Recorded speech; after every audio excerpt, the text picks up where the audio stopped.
Bonjour tout le monde.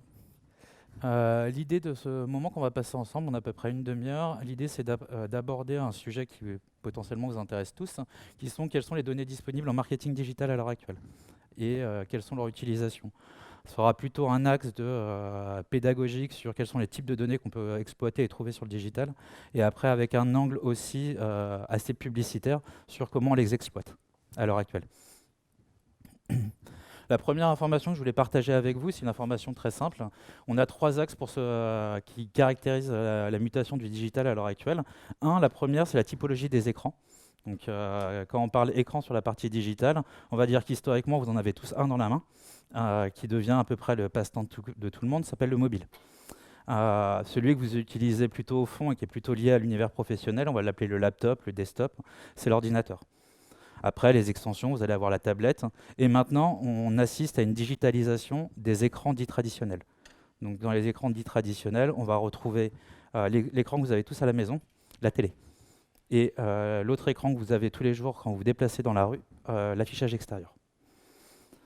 Donc, quand on parle de la diversité des supports et formats digitaux, on parle de cet univers d'écran. Donc, la possibilité de pouvoir capter l'utilisateur dans différentes typologies d'écran. Et chaque écran nous fournit des données à votre insu, mais toujours sous consentement RGPD maintenant. RGPD, ça parle à tout le monde.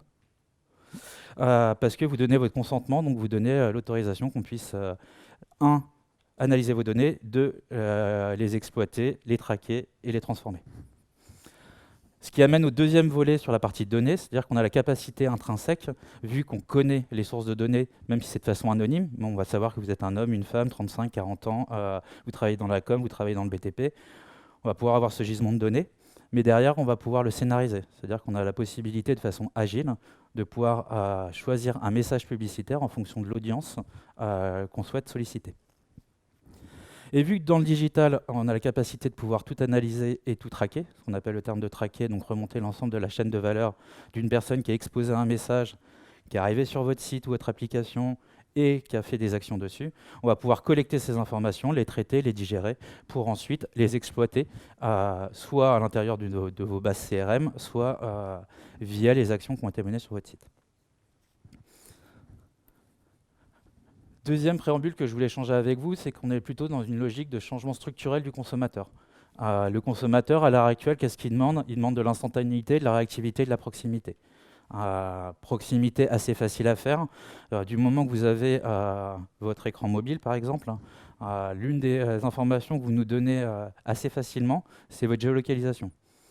Donc à partir du moment où on a une géolocalisation, on est capable de pouvoir dire, si on a une enseigne, de dire, bon bah voilà, en fonction de la zone de chalandise que j'ai, je vais passer une typologie de message. Et ça ne sera pas la même chose si je suis à Rennes ou si je suis à Nantes.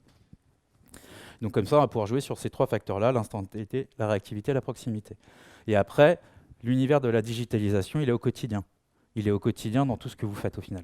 De vos passe-temps personnels à votre univers professionnel et un peu plus la douloureuse qui va être liée par exemple à vos impôts. Maintenant, vous payez vos impôts en ligne. Donc tout ça, ça s'est digitalisé au fur et à mesure du temps. Et souvent, si on prend l'exemple des banques, c'est nous, consommateurs, qui avons demandé aux banques de digitaliser. Et d'ailleurs, pour elles, c'est très bien, parce que derrière, elles nous mettent un accès à un compte digitalisé, ça leur fait moins de frais de gestion en interne, et tout est déporté vers le consommateur. Et de plus en plus, ce qu'on voit sur la partie digitale, c'est que ces trois facteurs réunis font en sorte que c'est le consommateur qui va dicter ses choix et ses règles. Donc maintenant, c'est comment je peux, via les données que je peux agréger, solliciter un consommateur en essayant de l'engager ou en essayant de lui passer le message qui sera le plus susceptible de l'intéresser. Maintenant, ce que je voulais partager avec vous, c'est quelques tendances. La première, pourquoi on parle de digital et pourquoi on en fait un gros sujet, c'est que le digital, en termes de consommation, est passé devant tous les médias historiques. Vous pouvez voir sur cette courbe. Le digital est vraiment passé en termes de deux facteurs, de consommation et, si on le rapporte aussi aux investissements publicitaires, le digital est passé devant la télévision. Si je vous donne un des gros acteurs français qui s'appelle Renault, si je prends en budget d'investissement média, son budget digital est supérieur à son budget télé. à l'heure actuelle. La deuxième tendance, bah ça, vous le savez tous, c'est que le digital est tiré par le mobile. Donc, je vais prendre juste un exemple. Cette photo a quand même bientôt 8 ans. C'est une visite du pape entre 2005 et 2013, et vous pouvez voir l'impact de la consommation du smartphone auprès des consommateurs. Et donc, dans cette logique de l'omniprésence du mobile, vous avez cette notion de quelles sont les données, les choses que je peux récupérer sur le mobile, mais aussi le côté aussi qui peut être des fois néfaste pour les marques, c'est comment les personnes partagent l'information. Parce que c'est assez facile de partager un contenu à un instant T. Et comme je vous l'annonçais au début, le digital, il conquiert tout ce qu'on appelle le offline. Donc le terme barbare que vous voyez en haut qui s'appelle DOH, c'est ce qu'on appelle le digital out of home. Donc historiquement, l'affichage extérieur, on appelait ça le out of home.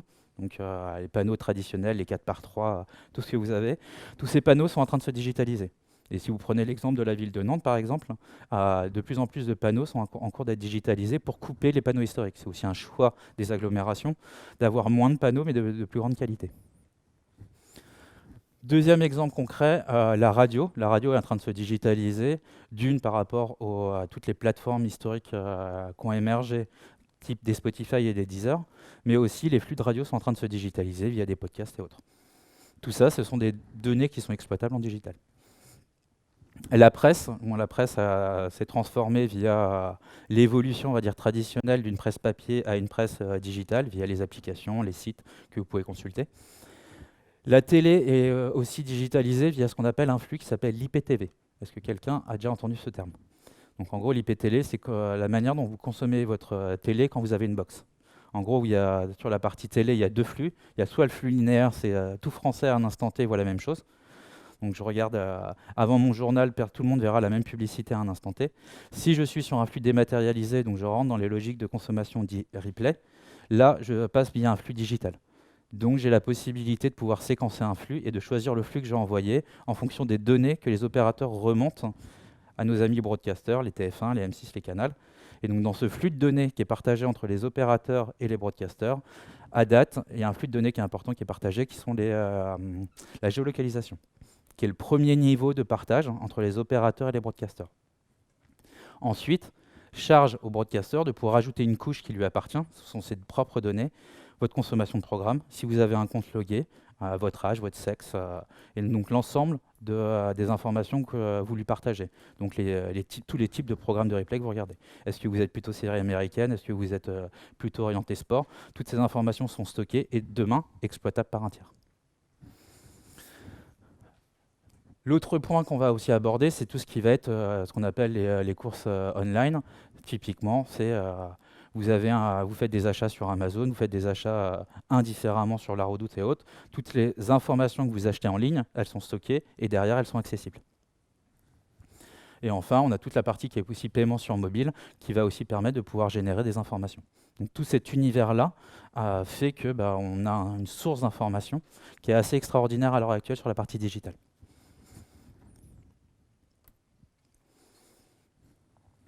Au final, quels sont les types de données, si on devait les reclasser? Le premier constat qu'on peut faire, c'est qu'on a deux univers à l'heure actuelle dans les typologies de données. On a les données dites fermées, qui sont majoritairement liées aux GAFA, donc les Google, Apple, Facebook, Amazon, qui font que si vous voulez exploiter les données de ces géants, vous devez utiliser leurs outils et leurs plateformes. Donc on va passer via des outils type Google AdWords. Facebook, ils ont leur console qui s'appelle Business Manager, et Amazon aussi s'est greffé d'une plateforme qui s'appelle Amazon Advertising. Et donc la possibilité intrinsèque de pouvoir exploiter l'ensemble de données qui sont stockées dans Amazon. Et après, on a un univers qui est appelé plus un univers ouvert, à l'intérieur desquels on va retrouver des fournisseurs de données. Je vous en ai listé quelques-uns. Il y en a un qui est assez connu qui s'appelle Axiom. Il est historique parce qu'il a créé ce qu'on appelle la base des données 3A. Ça parle à quelqu'un? Personne ne travaille dans l'automobile.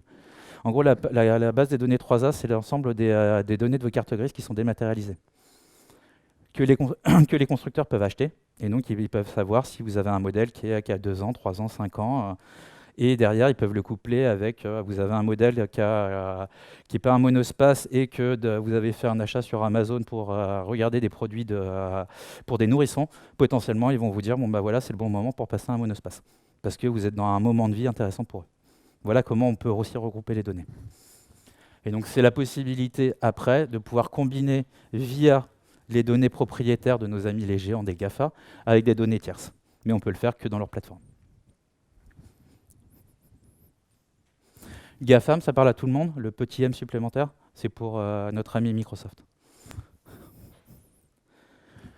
Après, pourquoi on parle souvent des GAFA et pourquoi on dit qu'ils ont une mainmise sur l'univers du digital? Pour 2 chiffres. Si on regarde votre consommation, on va dire traditionnelle, c'est 50% de vos usages, de n'importe qui est indexé sur les GAFA. Il suffit que vous ayez un compte Gmail et un compte Facebook. Déjà, pratiquement, vous faites 75% de vos usages dans la journée. Parce que vous allez recevoir des mails et puis vous allez regarder vos réseaux sociaux. Et après, si on prend une autre dimension, qui est la dimension des investissements publicitaires, et qu'on regarde l'ensemble des marques, souvent 70% des budgets publicitaires sont investis chez les GAFA. Et dans les 70, il y en a à peu près, à la louche, il y en aura 50% chez Google, 40% chez Facebook, et puis le reste chez Amazon. Donc ils contrôlent tout l'univers des données, et ils contrôlent aussi l'univers des investissements publicitaires. Si on prend juste, à titre d'information, tout le monde connaît l'univers de Google, tout le monde connaît l'univers de Facebook. Donc dans l'univers de Google, vous allez retrouver le géant, le moteur de recherche, YouTube. Vous allez retrouver Gmail. Vous allez retrouver Waze que vous utilisez pour votre navigation. Vous allez avoir Google Analytics, qui sont souvent les traceurs que vous avez sur vos sites. Et après, sur l'autre partie qui est Facebook, on va retrouver Facebook, Instagram, WhatsApp, ce genre de choses.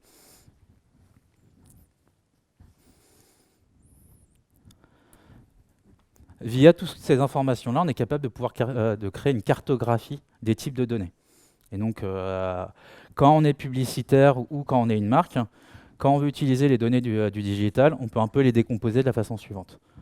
On sait où vous vivez via les données de data, ce qu'on appelle data géomarketing. Ça, vous nous les donnez. Si vous avez un compte Amazon, vous donnez votre adresse de livraison. Si vous avez un compte Facebook, vous allez nous indiquer si vous êtes résident ou non dans une zone déterminée. Donc tout ça, et après, si vous avez potentiellement, vous n'avez pas de compte Amazon, vous n'avez pas de compte Google et ou vous n'avez pas de compte Facebook, vous êtes anti-GAFA, il nous reste encore un moyen de récupérer votre géolocalisation, c'est votre terminal mobile. Si votre terminal mobile a une géolocalisation et 5 fois par semaine, vous êtes au même endroit à 20 h, potentiellement, c'est votre lieu de vie. Ensuite, on a toutes les données sociodémographiques. Les données sociodémographiques, elles sont majoritairement collectées auprès des GAFA parce que vous remplissez majoritairement votre âge et votre sexe quand vous créez un compte. Ensuite, vous avez tout ce qu'on appelle les centres d'intérêt, ce que vous aimez. Ce que vous aimez via les réseaux sociaux, ce que vous aimez parce que vous avez une habitude de consommation qui est tous les jours, vous allez regarder l'équipe, tous les jours, vous allez regarder 20 minutes et dans 20 minutes, vous allez regarder la section finance et information. Tout ça, c'est stocké, donc on est capable de pouvoir savoir que tel individu, via un cookie ou via un identifiant unique sur mobile, a cette appétence. Ensuite, via votre mobile, on sait aussi où vous aimez aller. Typiquement, on sait que si vous allez à une salle de fitness tous les mardis et qu'on le répertorie sur 2 mois, on va dire que vous êtes potentiellement fan de l'univers des salles de sport. Et donc, potentiellement, vous allez avoir plus de chances de recevoir des messages autour du sport. Ce que vous faites régulièrement, c'est ce qu'on appelle les datas comportementales. Les datas comportementales, elles sont stockées par rapport à votre navigation quotidienne. Donc typiquement, si je reprends mon exemple de femmes enceintes, si vous allez surfer sur des sites pour nutrition pour les femmes enceintes, que vous allez regarder sur Le Bon Coin tout ce qui est petites annonces pour acheter un lit ou ce genre de choses, forcément, vous allez être mis dans un bassin de femmes enceintes ou femmes qui va accoucher. Donc là, vous allez aussi avoir plus de chances de recevoir l'ensemble des produits autour de l'univers de la femme enceinte. Après, on a tout ce qu'on appelle les datas d'intentionnistes, c'est ce que vous cherchez. Ça, typiquement, c'est tout ce qui est extrait des moteurs de recherche, donc tout ce qui va être extrait d'un Google, ou d'un Bing. Bon, Bing est tout petit, hein. En France, Google doit faire 95% de part de marché, Bing doit en faire 3, et puis Quant, en progression, doit en faire 2. Mais, en gros, le géant, ça reste Google. Ensuite, donc, où il se trouve, ce qu'on appelle les data géolocalisation. Donc, à un instant T, via votre mobile, on sait où vous êtes positionné. Ce que vous achetez, ça va être toute la partie données transactionnelles, ce que vous achetez de manière générique, indifféremment sur n'importe quelle plateforme. Vous alliez sur Cdiscount, vous alliez sur La Redoute ou autre. Toutes ces données sont stockées. Et ce qui vous arrive d'important, c'est ce que tout à l'heure je prenais l'exemple d'une femme enceinte, c'est ce qu'on appelle les moments de vie. Et les moments de vie, on va les retravailler en fonction des données croisées. Donc un moment de vie, c'est un départ à la retraite, un moment de vie, c'est un enfant, un moment de vie, c'est l'achat d'une maison. Toutes ces données-là, on est capable de pouvoir les digérer et les retrouver. Si je vous donne un exemple d'acheter une maison, il y a de fortes chances que si vous allez régulièrement sur Le Bon Coin, sur les sites immobiliers, et que derrière vous mettiez achat d'une maison, vous allez avoir majoritairement beaucoup de messages publicitaires qui vont tourner autour de est-ce que vous avez besoin d'un crédit ou pas pour financer votre bien. Donc voilà à peu près l'ensemble de l'écosystème digital un peu simplifié qui vous permet de savoir quels sont les types de données qu'on peut exploiter via le digital. Après, l'idée du digital, c'est de se dire comment on arrive à avoir un maillage un peu plus simple en termes de lecture. Ce maillage un peu plus simple, c'est qu'on va le simplifier en 5 grands bassins. Le premier bassin, c'est qu'on va dire, voilà, les données de recherche, c'est vos intentions et vos moments clés, parce que vous faites des recherches dans Google majoritairement. Donc ça va nous donner une tendance. Le deuxième, c'est votre donnée de consommation, qui peut nous donner des informations sur l'équipement de vos foyers. Par exemple, qu'est-ce que vous allez chercher dans Amazon, qu'est-ce que vous regardez comme site type vente privée, Fnac. L'ensemble de ces informations-là vont nous permettre de savoir comment est équipé votre foyer ou comment il évolue. Ensuite, on a toutes les données de navigation, ce qu'on appelle les centres d'intérêt et intentions. Le Bon Coin est une énorme machine à cash qui doit faire à peu près 20 millions d'utilisateurs par mois. Dans Le Bon Coin, on a 1001 façons de récupérer vos informations. On sait si vous êtes plutôt orienté voyage, si vous êtes orienté IMO, si vous recherchez de l'auto et autres. Tout ça, on va pouvoir l'exploiter. Exemple concret, je m'appelle la Cité de la Voile et je suis basé à Lorient. Ce qui m'intéresse, c'est de pousser un message aux personnes qui vont venir dans mon département et leur dire potentiellement, si vous venez dans mon département, loupez pas de la visite de la Cité de la Voile. Comment je fais? Je demande à Le Bon Coin, vous avez une section voyage. Dans la section voyage, je veux au cours des 3 derniers mois l'ensemble des personnes qui ont cherché à louer un bien dans le département associé. À partir de là, j'ai mon échantillon et je ne peux adresser que les personnes qui m'intéressent. Après, vous avez tout ce qu'on appelle les données sociales qui peuvent aussi nous nourrir dans vos phases de vie et vos centres d'intérêt. Donc, on va dire que les gros faiseurs, c'est Facebook et Instagram sur la partie, on va dire, plutôt B2C, et un LinkedIn qui va se détacher sur la partie B2B. Là, on a foison d'informations, votre âge, votre sexe, vos centres d'intérêt. Et sur la partie LinkedIn, on va avoir sur la partie B2B votre secteur d'activité, votre typologie de poste, et derrière toutes les pages que vous suivez et autres qui vont en définir quelques attributs. Et ensuite, on a ce qu'on appelle les données sur mesure. C'est une nouvelle orientation des médias. Ce qu'on appelle, vous avez peut-être entendu parler, c'est comment on utilise les données via des outils dits programmatiques. En gros, les outils programmatiques, c'est des connexions de tuyaux à l'ensemble des sites et l'ensemble des applications. Et derrière, on peut acheter directement à l'individu. Donc on définit des groupes de population d'individus qui nous intéressent via les données qu'on souhaite avoir. Typiquement, je m'appelle la Mutuelle des motards et je suis intéressé pour cibler uniquement les personnes qui possèdent une moto. J'ai des bases qui me donnent la densité de motards en France. J'en ai à peu près, je vais pouvoir être capable de toucher 2 millions de motards en France. Eux, ça va les intéresser parce qu'ils vont adresser leur message qu'aux personnes qui ont une moto. Et donc c'est cette dernière logique. Et donc tout ça, ça nous permet de pouvoir créer ce qu'on appelle des bassins d'audience via vos données, et derrière de pouvoir les exploiter à des fins publicitaires pour pouvoir vous passer des messages dans votre navigation et répondre à des enjeux de marque et aux objectifs des marques.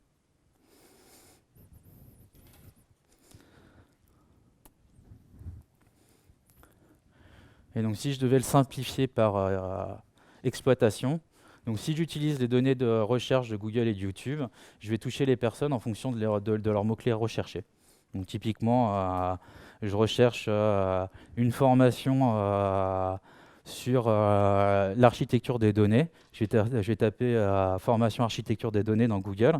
Donc potentiellement, je suis un cabinet de formation qui délivre ce type. Bah, derrière, je vais pouvoir dire à Google, je vais retoucher la personne dans sa navigation pour lui passer un message dédié. Les données d'affinité, c'est toutes les personnes en fonction des sources de sociodémographiques et centres d'intérêt. Donc j'ai 25 ans, j'habite Nantes et je vais régulièrement sur l'équipe. Potentiellement, le FC Nantes peut être intéressé d'acheter ces données-là pour dire, bon bah voilà, et je lance mon programme d'ouverture pour les réservations de places cette année. Ou pour leur escape game, par exemple, qu'ils ont ouvert cet été. Autre chose qu'on peut utiliser, c'est les données de navigation. Donc là, ce qu'on utilise, c'est les types d'applications que vous consommez ou les types de sites que vous visitez. Type, je suis un professionnel de la restauration. Je suis intéressé pour pouvoir toucher les univers assez discrets des personnes qui travaillent dans la restauration. Le moyen pour le faire, c'est si les personnes ont des applications type métro, promo cash, potentiellement, elles sont très fortement liées au monde de la restauration.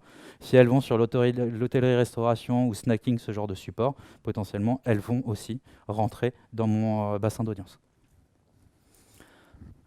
Autre chose que vous pouvez aussi exploiter en termes de données sur la partie digitale, c'est ce qu'on appelle les données lexicales. Les données lexicales, c'est les mots-clés et les articles qui sont composés dans les articles. Donc typiquement, je suis un fonds d'investissement demain. Je souhaite toucher l'ensemble des personnes qui va être à un moment donné en confrontation avec un article de fonds d'investissement. Bah, je vais dire à mon outil, chaque article où que tu retrouves fonds d'investissement, que ce soit dans Capital, Le Monde, Les Échos, Figaro et autres, je souhaite diffuser mon message ciblé à la population qui recherche de l'information autour des fonds d'investissement. Donc les données sociales, là, ça va définir est-ce que vous êtes plus enclin à faire une action ou une autre. Je m'appelle l'aéroport de Nantes. Je travaille avec EasyJet. Je lance demain une nouvelle destination pour Istanbul, ce qui est déjà le cas, mais prenons l'exemple. Bah, potentiellement, je vais prendre dans Facebook, je vais regarder toutes les personnes qui habitent à Nantes, qui sont fans de Istanbul ou qui sont fans de la Turquie, et c'est à eux que je vais proposer le message. Parce que je sais qu'ils ont plus de forces appétentes à répondre à ce type de message. Et derrière, pour moi, aéroport de Nantes, je mets en avant ma destination et je renforce mon partenariat avec EasyJet. Et de l'autre côté, mon souhait ultime recherché, c'est que ces personnes-là soient plus enclins à réserver un vol, donc augmenter mon nombre de passagers. Et enfin, vos données de géolocalisation, ce qui peut permettre à une enseigne, je prends l'exemple de la boucherie à Nantes, je souhaite pouvoir avoir un ratio entre le nombre de personnes que j'expose sur le digital et le nombre de personnes qui se rendent dans mon magasin. Bah, via une campagne sur mobile, je peux le faire parce que je vais pouvoir cibler l'ensemble des personnes qui sont à 1 km à pied ou en transport ou en vélo, ce qui va me créer ma zone de chalandise de façon ce qu'on appelle isochronie, c'est-à-dire que je vais prendre les temps de déplacement des gens pour calculer mon échantillon. Et après, bah, vu qu'ils ont leur géolocalisation activée, si ils sont dans mon point de coordonnées qui correspond à mon magasin, je vais pouvoir avoir le ratio entre les personnes que j'ai exposées et les personnes qui sont arrivées. Et derrière, voir si j'ai une augmentation de mes ventes dans mon magasin. Voilà l'ensemble de ce qu'on peut faire via les données digitales à l'heure actuelle.